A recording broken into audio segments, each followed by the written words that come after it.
ಬೆಂಗಳೂರು ಗ್ರಾಮಾಂತರ ಜಿಲ್ಲೆಯ ದೇವನಹಳ್ಳಿ ಹೊರವಲಯದ ಸ್ಯಾಟಲೈಟ್ ಟೌನ್ ರಿಂಗ್ ರೋಡ್ನಲ್ಲಿ ತಡರಾತ್ರಿ ಸಂಭವಿಸಿದ ಭೀಕರ ರಸ್ತೆ ಅಪಘಾತದಲ್ಲಿ 3 ಸ್ಥಳದಲ್ಲೇ ಮೃತಪಟ್ಟಿದ್ದಾರೆ ಮತ್ತು 10ಕ್ಕೂ ಹೆಚ್ಚು ಜನ ಗಾಯಗೊಂಡಿದ್ದು, ದೇವನಹಳ್ಳಿಯಿಂದ ಹೊಸಕೋಟೆ ಕಡೆಗೆ ಸಾಗುತ್ತಿದ್ದ ಲಾರಿಗೆ ಹಿಂಬದಿಯಿಂದ ಅತಿ ವೇಗದಿಂದ ಬಂದ ಟಿಟಿ ವಾಹನ ಡಿಕ್ಕಿ ಹೊಡೆದ ಪರಿಣಾಮ ಈ ದುರ್ಘಟನೆ ಸಂಭವಿಸಿದೆ.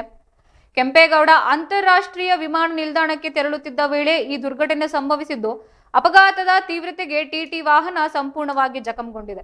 ವಾಹನದಲ್ಲಿದ್ದ 3 ಮಹಿಳೆಯರು ಸ್ಥಳದಲ್ಲೇ ಸಾವನ್ನಪ್ಪಿದ್ದು, ಮೃತರನ್ನು ಗಂಗಾ, ಯಶೋದಮ್ಮ ಹಾಗೂ ಜಯಮ್ಮ ಎಂದು ಗುರುತಿಸಲಾಗಿದೆ. ಅಪಘಾತದಲ್ಲಿ ಸಿಲುಕಿದ ಪ್ರಯಾಣಿಕರು ತಿಪಟೂರು ಮೂಲದವರೆಂದು ತಿಳಿದು ಬಂದಿದ್ದು, ಇವರೆಲ್ಲರೂ ಅಯೋಧ್ಯೆ ಮತ್ತು ಕಾಶಿ ಪ್ರವಾಸ ಕೈಗೊಂಡಿದ್ದು, ಒಟ್ಟು 13 ಜನ ಟಿಟಿ ವಾಹನದಲ್ಲಿ ಪ್ರಯಾಣಿಸುತ್ತಿದ್ದರು. ಅಪಘಾತದಲ್ಲಿ 9 ಜನರಿಗೆ ಗಂಭೀರ ಗಾಯಗಳಾಗಿದ್ದು, ಮತ್ತೊಬ್ಬ ಮಹಿಳೆಯ ಸ್ಥಿತಿ ಚಿಂತಾಜನಕವಾಗಿದೆ. ಗಾಯಾಳುಗಳನ್ನು ತಕ್ಷಣವೇ ಸಮೀಪದ ಆಸ್ಪತ್ರೆಗೆ ದಾಖಲಿಸಿ ಚಿಕಿತ್ಸೆ ನೀಡಲಾಗುತ್ತಿದ್ದು, ಮೃತದೇಹಗಳನ್ನು ಸ್ಥಳೀಯ ಶವಗಾರಕ್ಕೆ ರವಾನಿಸಲಾಗಿದೆ. ತಿಪಟೂರಿನಿಂದ ಕೆಂಪೇಗೌಡ ಅಂತಾರಾಷ್ಟ್ರೀಯ ವಿಮಾನ ನಿಲ್ದಾಣದತ್ತ ತೆರಳುತ್ತಿದ್ದಾಗ ದೇವನಹಳ್ಳಿ ಹೊರವಲಯದ ಭಿನ್ನಮಂಗಲ ಗೇಟ್ ಸಮೀಪ ಈ ದುರಂತ ಸಂಭವಿಸಿದ್ದು. ಈ ಘಟನೆ ದೇವನಹಳ್ಳಿ ಸಂಚಾರಿ ಪೊಲೀಸ್ ಠಾಣಾ ವ್ಯಾಪ್ತಿಯಲ್ಲಿ ನಡೆದಿದೆ.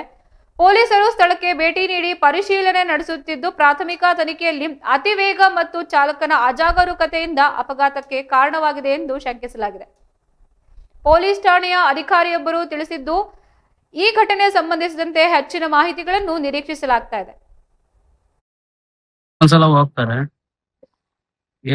ಅವ್ರಿಗೆ ಸಂಘದಿಂದ ಇದ್ ಮಾಡ್ಕೊಂಡಿರ್ತಾರೆ. ಅದು ವರ್ಷಕ್ಕೊಂದ್ಸಲ ಹೋಗ್ತಾರೆ. ಅವ್ರಿಗೆ ಸಂಘದಿಂದ ಇದ್ ಮಾಡ್ಕೊಂಡಿರ್ತಾರೆ. ಅದು ವರ್ಷಕ್ಕೊಂದ್ಸಲ